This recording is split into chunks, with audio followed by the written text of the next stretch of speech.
Shabbat Shalom Kak Ferim ya. Pada Syabat ini kita belajar dari Ulangan 13 itu tentang penyembahan berhala. Melawan penyembahan berhala. Jadi semua hal-hal yang bersifat daging ya, hukumannya tidaklah setimpal dengan hukuman yang melawan hal-hal yang bersifat roh. Apabila seorang nabi atau seorang pemimpin, nah saudara, kalau kita bahas dari ayat 1, itu berbicara seseorang yang sepertinya memiliki karunia-karunia. Baik itu paranormal, baik itu mengaku dukun, yang bisa meramal seseorang, yang bisa meramal masa depan seseorang, yang katanya bisa memberikan jodoh, yang bisa memberikan kekayaan, ya. Saudara, itu semuanya hal-hal yang bersifat berhala. Ya, sepertinya dia bisa menyembuhkan penyakit, ya. Satan juga bisa menyembuhkan penyakit, tetapi penyakitnya bukan sembuh, tetapi dipindahkan. Contoh orang sakit tangannya, ya lumpuh tangannya. Yang ada apa saudara? Tangannya ya dibawa misalnya ke dukun patah atau kemana. Yang ada tangannya itu bukan sembuh, tetapi dipindahkan ke bagian tubuh organ lainnya. Karena Satan itu selalu menuntut imbalan. Satan atau setan itu menuntut sesajen, ya. Makanya orang saudara kalau mau kaya dulu ya, dia mempersembahkan bahkan anaknya itu menjadi tumbal.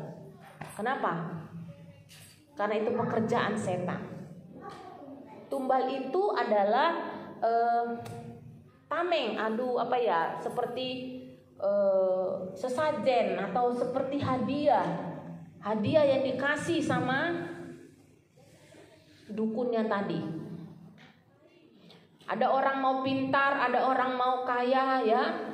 Nah, jadi karena supaya dagangannya laris, kemudian mulai menggunakan kuasa, mulai percaya kepada apa kata orang, bukan percaya kepada dafar Elohim.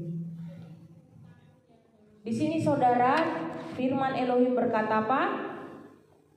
Jangan mendengarkan perkataan nabi itu atau mimpi pemimpi itu, sebab Yahweh sedang mengujimu. Jadi kadang-kadang kita akan diperhadapkan dengan orang-orang yang katanya pintar, orang-orang yang kayaknya tahu hal-hal roh, yang mengenai roh-roh. Tetapi saudara, firman Elohim pada malam hari ini berkata, jangan mendengarkan perkataannya. Kenapa? Apakah kita bisa dipengaruhi oleh seseorang? Apakah iman percayamu dipengaruhi oleh seseorang? Apakah iman percayamu dipengaruhi oleh sahabatmu? Apakah iman percayamu dipengaruhi oleh saudara laki-lakimu atau saudara perempuanmu? Yahweh sedang menguji kita. Apakah kita sungguh-sungguh mengasihi Dia dengan segenap hati dan dengan segenap jiwa? Kalau menurut bawaan dagingnya, habis treatment, olahraga, ya itu bawaannya pasti capek. Tetapi kita mau taat sama dafar Elohim. Kalau Bapa suruh datang rayakan Syabat, hormati Syabat, kuduskan Syabat, maka kita benar-benar menguduskan perintah misfot dari Bapa Yahweh. Ayat yang keempat bilang apa? Kamu harus hidup mengikuti Yahweh Elohimmu dan kamu harus takut akan Dia. Kamu harus memelihara perintah-perintah dan mendengarkan suaranya, dan kamu harus beribadah kepadanya, juga bergantung kepadanya. Ayat yang keempat. Jadi kita tidak boleh terlalu bergantung kepada manusia, berharap kepada manusia, itu tidak boleh. Tetapi Bapa mau kita senantiasa bergantung kepada Dia, bergantung kepada Elohim. Bergantung itu berharap, ya, berharap sama Sang Pencipta langit langit dan bumi, yang menciptakan air, ya, sehingga kita bisa berenang-berenang, ya kan? Yang menciptakan hujan, yang menciptakan kita apa? Api, yang menciptakan kita apa? Udara, sehingga kita bisa bernafas.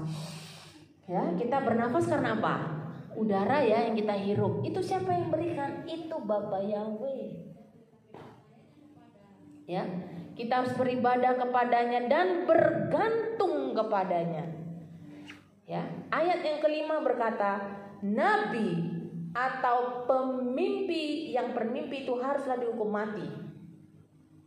Jadi hukuman bagi ya yang mengajarkan kemurtatan itu adalah kematian. Ya. Jadi jangan heran kok ada pendeta mati mendadak. Kenapa ada kiai mati mendadak, orang tua mati mendadak, tanya sehat-sehat, apalagi? Memang betul, dari tanah kembali ke tanah, ada firman-Nya. Tetapi jangan salah, Yeshua berkata, ani haderek hatikva hakaim. Barang siapa percaya Yeshua HaMashiach, dia akan hidup walaupun dia sudah mati. Percayakah engkau akan hal ini? Jadi ada kehidupan kekal, ada haim. Banyak orang saat ini sedang hidup, berjalan, ya, tetapi tidak tahu tujuannya kemana. Ya, mereka pikir mereka akan hidup 1 atau 200 tahun. Firman Elohim berkata apa? 1 harinya Tuhan itu 1000 tahunnya manusia. Ada manusia yang hidup umurnya 1000 tahun? Ada? Ya. Manusia pertama Adam tuh umurnya cuma 900 tahun. Tidak sampai 1 harinya Elohim. Jadi saudara, tidak ada yang perlu disombongkan, tidak ada yang perlu ya kita harus bergantung kepada manusia, itu tidak Elohim ajarkan, tetapi kita harus bergantung kepadanya. Kenapa? Karena Bapa Yahweh telah membawa kita keluar dari tanah Mesir. Dan tanah Mesir itu adanya di Afrika, dekat sama Afrika. Jadi sebelah Israel, ya, itu ada tanah Mesir. Mesir tuh sekarang ibu kotanya Kairo. Nanti kalau ada waktu, ya, ada uang, kita jalan-jalan ke Israel. Jadi nanti sebelum ke Israel kita akan melewati Mesir dulu nanti. Nah, Mesir itu gambaran dari perbudakan. Mesir itu gambaran dari penyembahan berhala. Mesir itu tidak menyembah Yahweh. Mesir itu menyembah Tuhan, tuh lama-lama hantu yang disembah. Dari Mesir kita ditebus dari perbudakan, ya. Sehingga apa? Kita harus menyingkirkan yang jahat itu dari tengah-tengahmu. Saudara, perkara jahat atau tidak itu bukanlah ya tentang hukum, sekedar berzina, membunuh, mencuri. Tetapi kejahatan yang dimaksud dari Elohim ini adalah kejahatan di mana mengandalkan pemimpi-pemimpi dan peramal-peramal. Kejahatan yang membawa kepada kematian.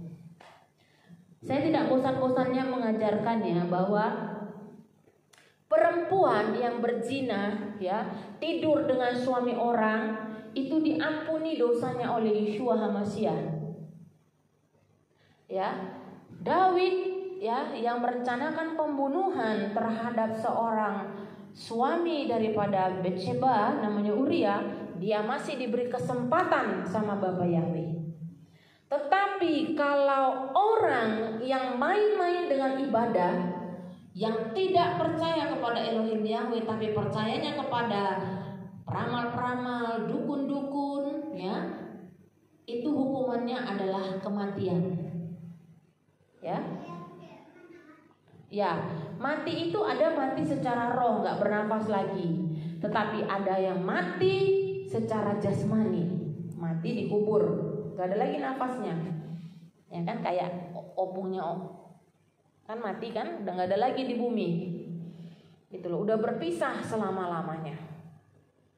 Gitu. Jadi dia nggak bisa lagi menikmati dunia, tidak diizinkan lagi langkahnya untuk menikmati dunia yang begitu indah yang Bapa Yahweh telah ciptakan.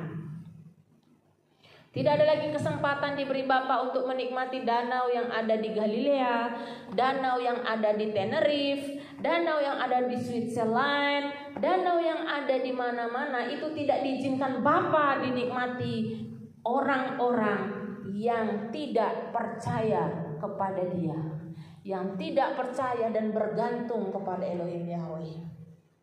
Ayat yang ke-6 berkata, apabila saudara laki-lakimu, jadi kita kadang serumah, itu belum tentu satu iman, benar. Belum tentu satu paham, iya betul. Anak perempuan kita, ya, istri, bahkan sahabat karib yang sudah seperti jiwa kita sendiri, tiba-tiba membujuk kita diam-diam, udahlah, gak usah syabat, di sini aja kita kongko-kongko, nongkrong-nongkrong, udah gak usah ibadah, kita ke 21, udah gak usah ibadah. Saudara, ayat yang ke-7 itu bioskop, ya. Jadi kalau ada pada tepat hari Jumat atau Sabtu ngajakin, oh ya nonton bioskop, oh ya harus bilang berani berkata tidak, saya mau beribadah. Kenapa? Karena ada hari lain yang bisa digunakan untuk bisa nonton. Ada hari lain, ya, dari hari pertama sampai dengan hari ke-6 Bapak Yahweh telah berikan untuk digunakan berjualan. Ada 6 hari. Bapak cuma minta hari yang ke-7, ya, untuk beribadah sungguh-sungguh, menguduskan Syabat itu pada hari yang ke-7. Ayat yang ke-7 perhatikan. Jadi kalau ada teman kita, saudara kita, bahkan papa kita atau mama kita yang melarang kita nggak boleh ibadah, maka yang terjadi apa? Jangan, ayat 8, jangan engkau beri izin kepadanya, jangan engkau mendengarkan dia, jangan matamu iba kepadanya, dan jangan engkau mengasihani dia, dan jangan engkau melindungi dia. Amin. Kejam gak ini? Jadi saudara, kalau kebetulan kalau ada dia susah minta tolong, firman Elohim bilang apa? Jangan iba kepadanya, jangan kasihani dia, jangan lindungi dia. Kenapa? Karena tidak sungguh-sungguh beribadah kepada Elohim. Ya, ini firmannya. Ya, iya. Kalau nggak beribadah, sebaliknya engkau harus benar-benar membunuhnya. Ya, tanganmu lah yang pertama-tama harus membunuhnya, dan kemudian sudah itu tangan seluruh rakyat. Ngeri nggak? Ngeri loh. Ya.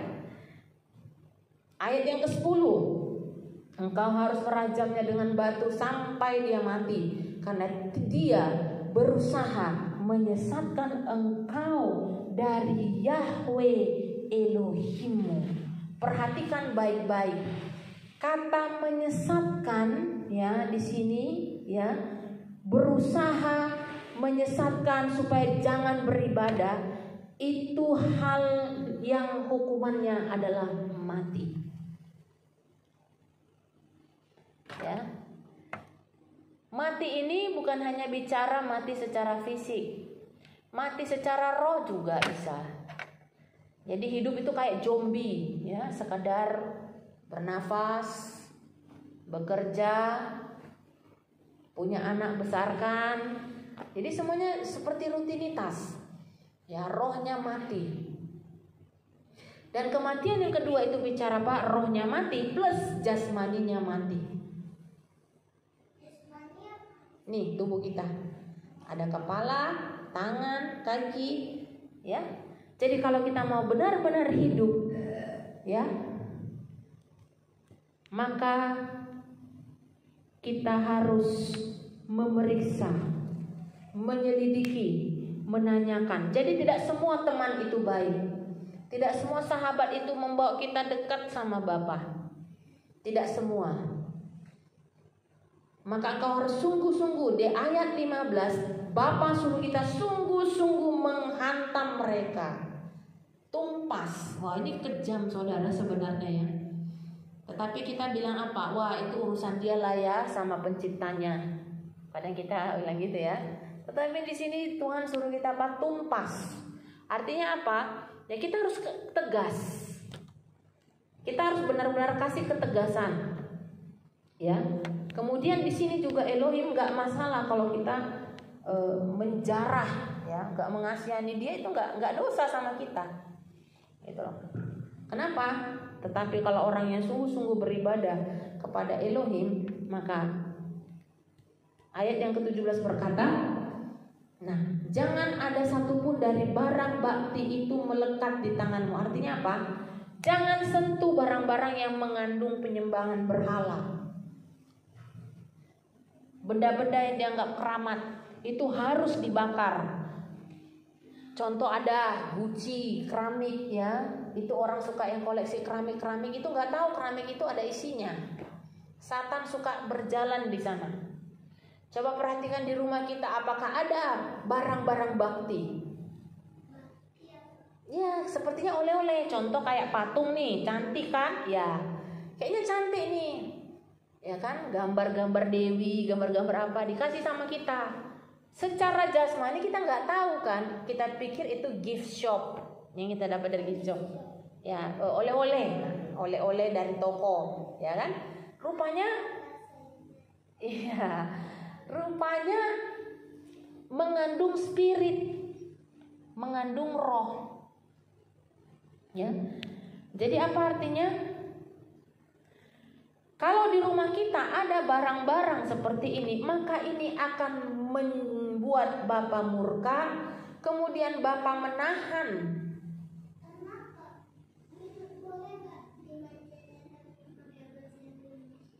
Boleh nak, boleh. Ya.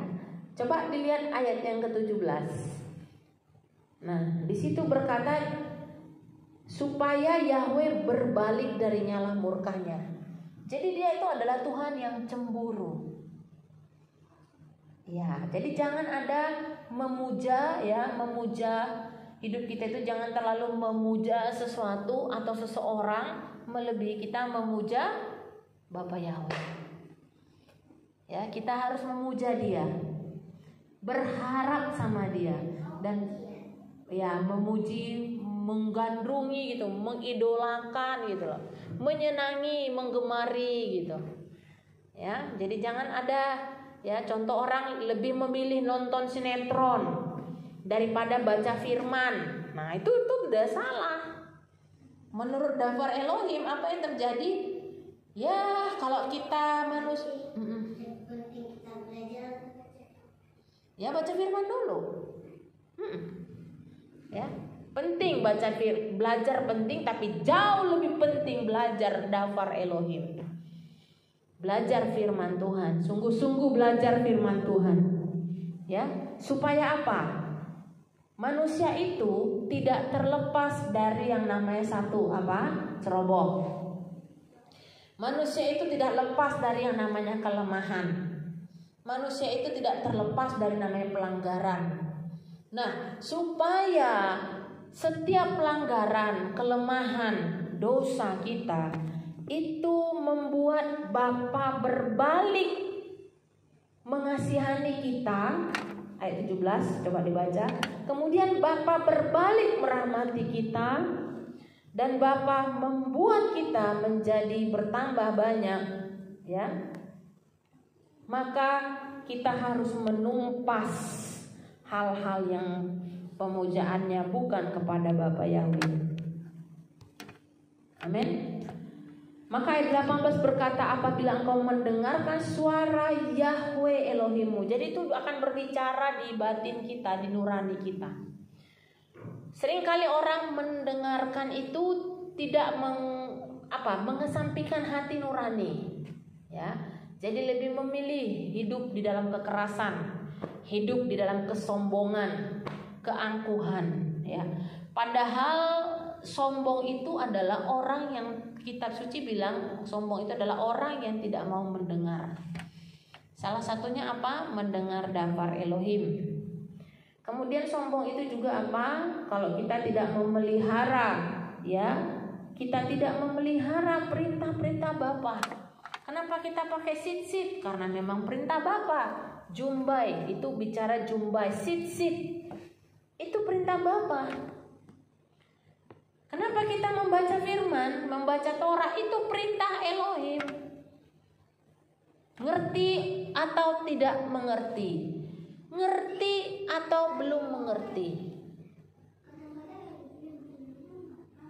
Apa? Ya. Jadi Bapa, kita memanggil Sang Pencipta langit dan bumi itu dengan kata Bapa, ya, atau Elohim. Elohim itu artinya pencipta langit dan bumi, yang mengasih nafas, yang memberikan nafas, ya. Maka ketika kita mendengarkan perintahnya kapan? Pada hari ini. Pada hari ini itu bicara apa? Present, today, itu bicara hari ini.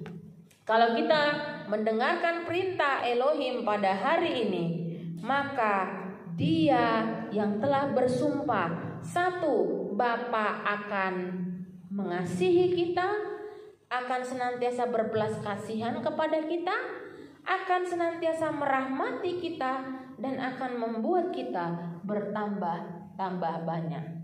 Amin.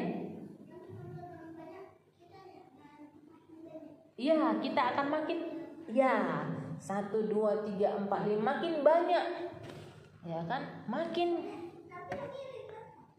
iya, ya, bertambah banyak di sini bicara apa saja yang Bapak Yahweh percayakan sama hidup kita akan dikasih bertambah banyak. Contoh, dipercaya liburan, nanti akan makin banyak sekali liburan.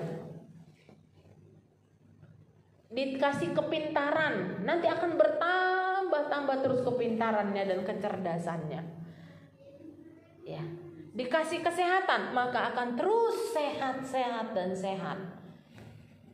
Dikasih kekuatan, maka akan bertambah terus kekuatannya. Itu janji Bapa. Ya, jadi tambah kuat gitu loh. Dikasih gigi yang bagus, nanti akan bertambah giginya yang bagus. Itu janji Bapa. Kenapa? Karena kasihan di Syamaim, di Syamaim, di perbendaharaan Bapak Yahweh itu banyak sekali stok tulang belakang banyak, stok gigi banyak, stok jantung banyak, stok hati banyak, stok lambung juga banyak, gitu loh, ya, stok lambung banyak, semua banyak. Stok apa lagi? Kaki. Makanya ada orang kakinya lumpuh, ketika dia didoakan dia bisa berjalan dalam nama Bapak Yahweh. Artinya apa? Bapa menggantikan sel-selnya yang rusak. Ya. Ya. Jadi apa yang kita imani, apa yang kita percayai, maka itu yang jadi. Ya, mungkin dulu nggak tahu ya sesembahan yang harus disembah, nama Tuhan yang harus disembah. Itu kenapa? Karena kita dipilih untuk dirahmati. Amin. Siapa mau dirahmati Bapak Yahweh? Siapa? Maka kita harus memelihara perintah-perintahnya, misfotnya, ya. Nanti belajar, ya. Nanti akan belajar, banyak belajar hal-hal yang Ibrani. Contoh, ya, disiplin di dalam beribadah, Syabat, ya. Menguduskan Syabat itu wajib, itu ketetapan, itu misfot. Itu nggak boleh dilanggar. Amin. Dan kita menjauhkan diri dari penyembahan berhala. Jadi kalau ada acara weekend, ya, acara pesta atau apa saja, begitu dapat Syabat itu harus Syabat. Pestanya dibelakangin dulu, ya, acara urak-urakannya di pesta-pesta yang lain dibelakangin dulu, kerjaannya dibelakangin dulu. Kita sungguh-sungguh datang sama Bapak Yahweh. Ada satu artis Israel, ya, namanya Omer Adam. Jadi dia terpilih untuk mengisi acara Europe, ya, Awards Night. Pada saat itu sudah ditransfer, ya, uang ke rekeningnya untuk mengisi acara. Jadi yang nyanyi lagu Modea Nicole Boker Sejata Bisnati, nah itu Omer Adam yang nyanyi. Karena acaranya jatuh pada Syabat, ya, dia batalin konsernya, dia balikin, dia transfer balik uangnya, dan dia memilih tidak hadir pada Europe Music Award. Kenapa? Karena pada hari itu jatuh Syabat. Jadi orang-orang Israel itu, orang-orang Ibrani itu, kenapa mereka sangat diberkati Bapa Yahweh, sangat dikasihi oleh Bapa? Karena mereka taat kepada firman Elohim. Sekalipun bangsa-bangsa Arab di sekelilingnya mau menggempur, mau menghajar, mau merebut tanah mereka, tetapi itu tidak akan pernah diizinkan Bapa Yahweh. Kenapa? Karena ada Shomer Israel. Sama seperti kita hari ini. Kita mewakili keluarga kita. Sekalipun ada mau sikut kita dari kanan dari kiri, mau mentekel kaki kita, mau mencoba menjerumuskan kita, selama Bapa Yahweh masih ada di pihak kita, maka tidak ada satupun yang berani menyentuhmu. Amin. Itu aja. Asal taat. Gak ada yang berani nyentuh. Tidak ada yang berani menyentuh hartamu, tidak ada yang akan berani menyentuh anak-anakmu, dan tidak akan ada berani menyentuh kedudukanmu.